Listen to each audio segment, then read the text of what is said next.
이게 상속재산 분할 갖고 상담받으시는 분들이 꽤 많아지셨어요. 그 다음에 당연히 이 유류분. 쉽게 얘기하면 큰오빠한테만 자산 나한테 일부 받아올 수 없겠느냐. 왜 많아졌을까요 이거? 셋 다. 뭐 원인은 하나는 아니지만 부동산이 오르니까 이런 일이 많아지는 거죠. 그렇지 않겠습니까? 당연히. 보세요. 용인에 SK 반도체 공장 들어가는 거 딱. 거기가 어머니 아버지가 지금 용인에 그냥 전을 찍어서 내려가셨는데 글로 가셨어야 되는데 그 옆 동네로 가셨어요. 왜 안 가셨느냐면요. 거기가 되게 약간 좀 덜 좋은 동네였었어요. 훨씬. 대부분 논밭이고 그러니까 그런 게 아무도 없었어요. 그러니까는 거기 아버지가 농사 짓고 뭐 밭 일구고 뭐 하는데 자녀들이 관심 있었을까요? 없었을까요? 없었지. 근데 지금은 어떨까? SK가 들어온다는데 관심이 엄청 많아지지 않겠어요? 그러면 아버지가 오늘 내일 하시면 어떨까? 당연히 미리 다 알아보는 거죠. 돌아가시기 전에 상담받아요, 다. 막 상담 오세요. 그럼 돌아가셨냐 그러면 아직 안 돌아가셨대. 말씀드리면 상속재산 분할 청구나 유류분이나 돌아가시지 않으면 아무것도 할 수 있는 게 없어요. 사전에 포기할 수 있는 권리들이 아니에요, 이런 것들은. 그래서 막 받아요. 뭐 큰오빠가 동생들 데려다니면서 너네 포기해. 막 유류분 포기해. 그거 그냥 써달라고 하면 써주시라고 해요, 그냥. 써줘도 소용이 없다니까요. 부모님이 눈 뜨고 살아계시는데 그게 큰오빠가 받는다고 무슨 의미가 있겠어요. 전혀 도움이 안 되는 얘기. 그런 거 많아지고. 이혼도 왜 많이 할까요? 나눠가지고 재산이 생기니까 이혼을 하는 거죠. 보세요. 전 재산 10년 살았는데 아파트 한 채 5억짜리 있는데 애가 있으면 이혼할 수 있겠어요? 없겠어요? 그거 반반씩 쪼개갖는다 치면 2억 5천 갖고 할 수 있는 게 없잖아요. 근데 한 아파트가 한 30억 됐으면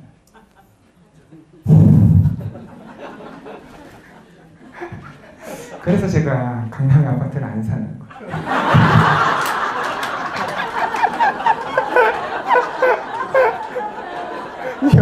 이혼 당할까봐. 와이프가 자꾸 사자고 하는데 글쎄 그냥 3살만 안 될까? 뭐 그래가지고 그런 일이 많아지는 거예요. 당연히 유류분도 왜 많이 생기는지 아세요?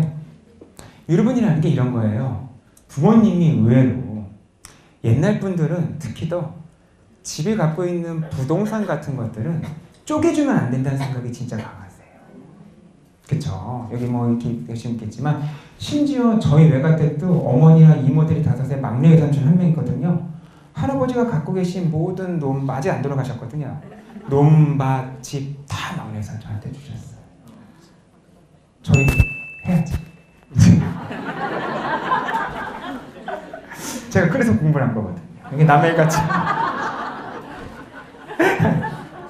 실제 그런 게 하나 있고요. 그 다음에 또 왜 생기느냐? 당연히 그러면 나중에 이제 돌아가시면 따님들이 서운하니까 당연히 이런 걸 할 수 있는 거고, 그 다음에 또 뭐가 있냐면 결혼을 할 때 아들한테는 아파트를 사주셨어요. 예를 들어 뭐 지금 한 10년 전에 사줬다고 쳐볼까요? 그 다음에 딸들한테는 그냥 한 결혼 자금을 한 이렇게 5천만 원씩 1억씩 주셨다고 쳐볼까요? 그 당시만 되면 별 차이가 없죠. 뭐 아파트 3억이고 딸들 1억 줬으면 뭐 공평하잖아요. 대충 뭐 공평하진 않더라도 그냥 이해할 수 있는 범위 내잖아요. 근데 돌아가신 상황이 됐는데 큰아빠가 받은 아파트는 30억이 돼 있다. 근데 유류분 반환 청구를 한 기준은 돌아가실 때 기준을 하는 거예요. 돌아가실 때. 물론 돈도 그만큼 현금 가치를 계산해서 당연히 옛날에 10년 전에 1억에 대한 현금 가치를 계산하긴 해요. 근데 부동산을 쫓아갈 수가 없을 거 아니겠어요. 그쵸? 이런 문제가 좀 있어갖고 의외로 이런 상담이 되게 많고 되게 그래서 지금 실제 제가 소송하는 게 몇 개 있어가지고 원래 그런 것 때문에 이제 이걸 좀 말씀드리려고 했던 부분들이 있어요. 그러면 자세한 거 또 그 다음에 이제 한 가지 더 해야 되는 거 되게 뭐 혼외자들 그쵸? 그 다음에 이제 두 집 살림하는 때 그럴 때 그 다음에 이혼해서 재혼했을 때 그래서 전처한테도 자식분이 있고요. 만약에 후처에도 자식분들이 있어.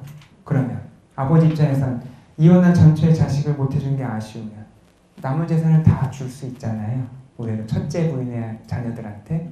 그러면 그 두 번째 부인의 자녀들이나 두 번째 부인분들이 이런 소송을 많이 제기하고 그 다음에 상담도 많이 받고 그러세요. 그러니까 이게 겪으시지 않으면 좋겠지만 충분히 있을 수 있는 일들이긴 해요. 뭐 본인이 되실 수도 있고요. 그 다음에 또 요즘 뭐가 문제겠어요.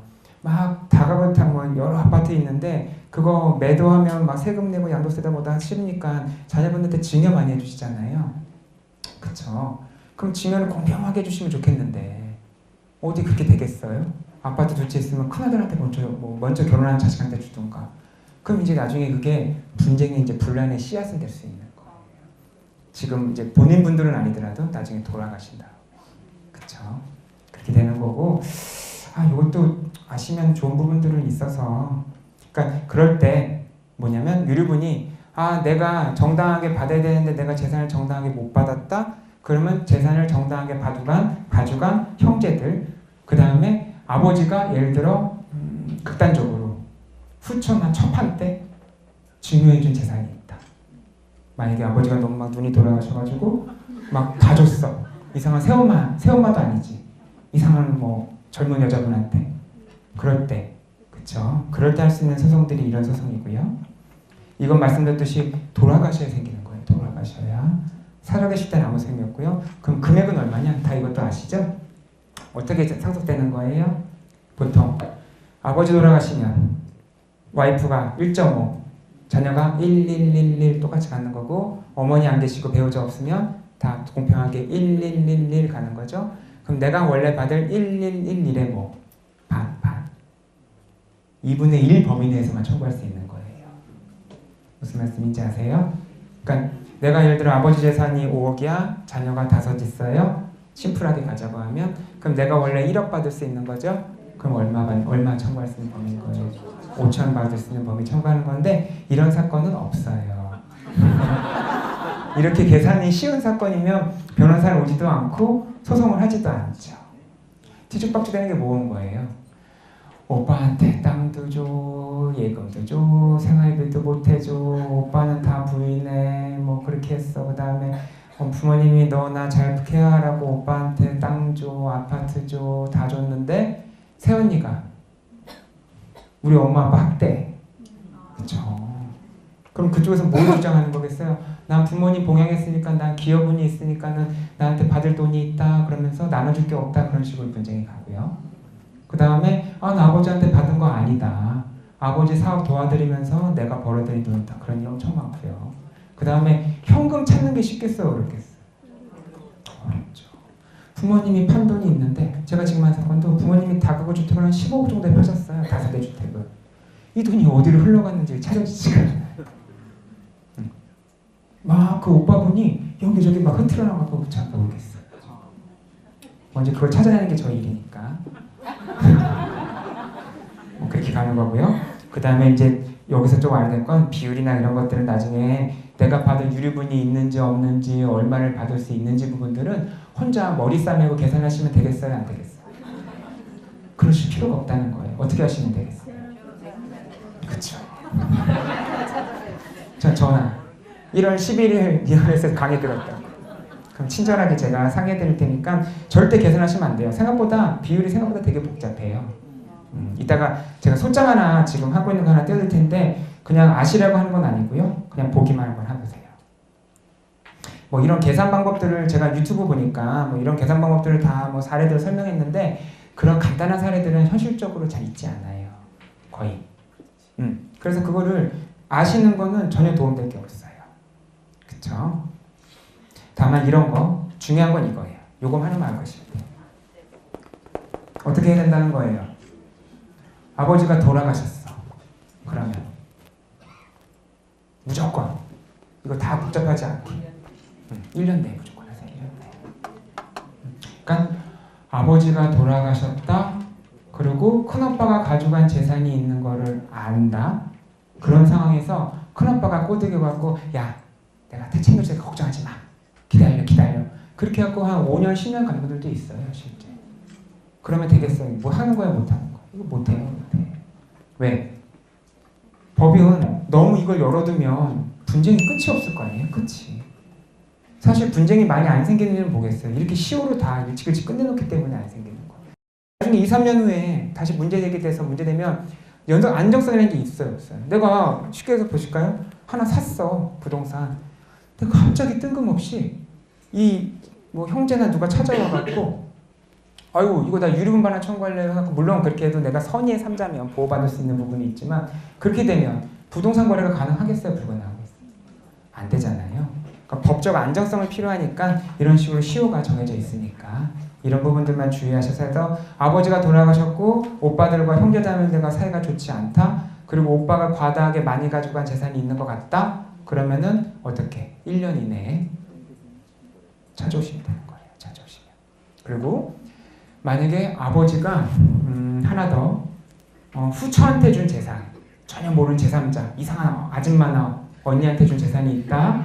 이런 것들은 알고부터 1년 안까지만 가는 거고, 그러니까 문제가 있어요. 다 못 받아오는 거예요. 그러니까 아버지가 뭐 너무 누구 사랑해갖고 뭐 옛날에 주신 재산을 못 찾아올 수도 있어요. 뭐 아버지가 누구 되게 뭐 한 분 있다. 다만 이런 형제들끼리 있죠. 상속인들, 공동 상속인들 이런 사람들끼리에서는 2년 전에, 3년 전에 오빠가 받은 4년 전, 5년 전 부동산들 있잖아요. 그런 것들도 다 포함해서 청구해서 받아올 수 있는 부분들이 있으니까요. 공동 상속인은 딱히 제한은 없어요. 뭐 30년 전에 준 것도. 근데 이런 게 있겠죠. 아까 말씀드렸듯이 30년 정도 간 걸 제가 이거 하나만 실제 이제 요건 하나 제가 이게 이렇게 소장을 하나 해갖고 이제 실제 만들면 이제 이런 식으로 만들어지는 거예요. 이렇게 보세요. 이렇게 소장하고 이거 만들면 이제 요거 있으면 이렇게 돈을 달라고 하는 거야. 여기는 얼마씩 달라고 했나? 10, 100, 1000, 2억 7천, 3억 6천, 5억 4천에 9억이잖아. 9억. 와 이거 10% 받기로 했는데 그러네요. 9억을 청구했고요. 아버지가 이렇게 돌아가셨어요. 혹시 여기 개인적 싸움 혹시 있으면 그냥 잊으세요. 묻지 마시고요. 이렇게 돼갖고 이런 식으로 다 숫자를 계산하는 거예요. 돌아가셨을 때 적극재산이라는 건 남겨준 재산을 얘기하는 거예요. 예금을 한 2억, 그 다음에 보증금, 그 다음에 그쵸? 그 다음에 이런 부의금도 돼요. 부의금. 그러니까 장례식장에 들어온 돈 있잖아요. 그것도 실제 쓴 비용 말고 나머지 부분에 대해서는 요거는 상속재산으로 나눌 수 있게 해주거든요. 그 다음에 이제 이 증여재산이 큰오빠가 가져간 재산 얼마 가져갔나요? 여기? 어이구 54억 가져갔어요. 이렇게 많이 주셨어요. 그냥 다. 그 다음에 이런 것도 있어요. 여기 이런 거 있죠. 판례가 공동상의 자산과는 달하지 못하면서 하고 있다. 그래서 어떤 것도 가능하냐면요. 이런 유류분 할 때는 와이프한테 간 것도 갈 수 있어요. 와이프. 그러니까 큰오빠 형수한테 아니면 새언니한테 준 돈도 다 그런 건 아니고요. 같이 청구해갖고 받을 수 있는 여지가 그러니까 이런 판례들이 있어가지고 뭐 케이스 바이 케이스를 조금씩 다르긴 한데 그런 부분들이 있고요. 현금 자산도 있고 뭐 해갖고 여긴 채무는 없었어요. 돌아가실 때. 그러면 이렇게 비율이 봐세요. 아버지가 살아계셨거든요. 그래서 아버지랑 비속하고 해갖고 이게 11분의 2씩이었어요. 11분의 2, 그 다음에 아버지가 나머지였고 그래서 여기 2분의 1 해갖고 11분의 1 받을 수 있었고요. 그 다음에 특별수익은 건 이제 이 따님들이 결혼할 때 받은 이제 혼수 자금들이었었어요. 그렇게 해갖고 이게 상속분액을 이렇게 계산해요. 어머니가 들어와서 이렇게 계산해갖고 아까 얘기했듯이 이렇게 계산해갖고 이렇게 수시를 계산하면 하세요. 이거 직접 하실 수 있겠어요? 없겠어요? 하실 필요가 있을까요? 없을까요? 없어요. 그냥 이런 식으로 한다. 그러면 반환은 어떻게 받느냐면요. 원칙은 오빠가 갖는 부동산이 있으면 지분으로 가져올 수 있어요. 뭐 11분의 1이면 11분의 1, 10분의 2. 근데 현실적으로는 어떠냐면요. 주로 어떻게 되냐면 지분으로 가져오면 또 다른 분쟁이 생기잖아요. 그렇잖아요. 지분으로 다 이제 상속재산 같은 거 다 지분으로 나눠 가실 거 있는데 이게 골치 아파요. 처분도 뭐 처분이 돼서 돈으로 나눠 가지면 너무 좋겠지만 그게 안 되잖아요. 그래서 보통은 다 그냥 돈으로 계산해서 받는 경우가 대부분이에요. 대충 감정해서 부동산 감정평가 해갖고 비율 따져가지고 금액을 받아가지고 이렇게 받으시는 돈이 있으니까 제가 이거 말씀드린 건 이런 거잖아요. 뭐 권리 위에 잠잠잠 보호받지 못한다고 얘기하잖아요. 그러니까 어떻게 해야 되겠어요? 혹시 찾아보세요. 집에 가서 오빠나 언니나 특별히 뭐 형제자매 중에 누구 한 명이 더 잘한다. 예를 들어 엄마 아빠한테 더 각별하다. 한 번은 의심해 봐야 되지 않겠어요? 저도 부모님한테 잘합니다. 그러고요. 여기까지 오랜 시간 감사하고요. 마지막으로 제가 여기 왔으니까 이것도 인연이니까 잠깐 소개만 해드리고 이랬듯이 저는 서울대를 못 갔어요. 그래서 한의대계 그리고 연수원 36기가 2005년도에 변호사 된 게 36기예요. 그리고 제가 있던 법인은 범법인 영진이라고 지금 이 강남 쪽에 있는 법인이고요. 이거는 사실 제 전문 분야는 아닌데요. 그냥 여기 강의한다고 해서 하나 더 넣었어요.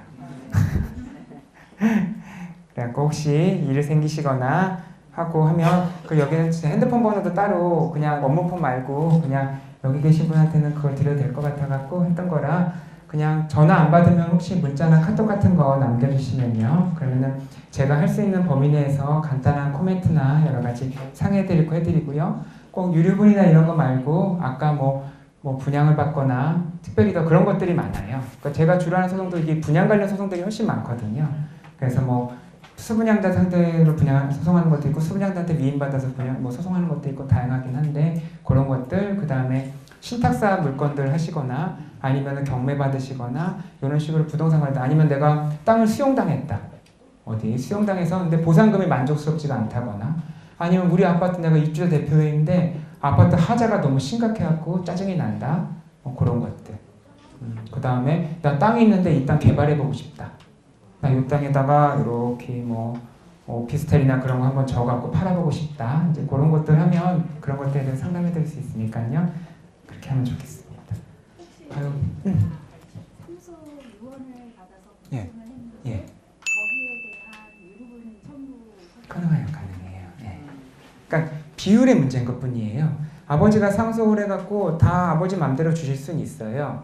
근데 주실 수 있대. 다만 유류분이라는 건 최소한 요만큼은 그래도 어쨌든 아들 딸인데 요만큼은 보장해줘야 되는 것들이 아니겠느냐라고 해서 근데 약간 아쉬운 건 이렇게 아까처럼 막 몇십억을 아들한테 물려준 게 아니고서는 보통은 계산을 해보면 1억 안짝인 경우가 더 많긴 해요. 일반적으로. 특별히 뭐 재벌집 아니고서는 그냥 1억 안짝이 한 보통 5천에서 그 정도. 그렇게 되면 대신 그 정도 돈이면 금방 끝나는 장점은 있어요. 보통 그거 그냥 이렇게 합의 보고 끝내요. 변호사들끼리 가갖고 한 5천에서 1억 쌓이면은 이렇게 대출 받아가지고 이렇게 따님들이 나요. 근데 5천 1억이 어디예요? 작은 돈 아니잖아요. 그러니까 우애도 좋지만 우애도 좋지만 돈이 더 좋죠. 돈이. 아유 긴 시간 감사합니다. 좀 너무 오버돼서.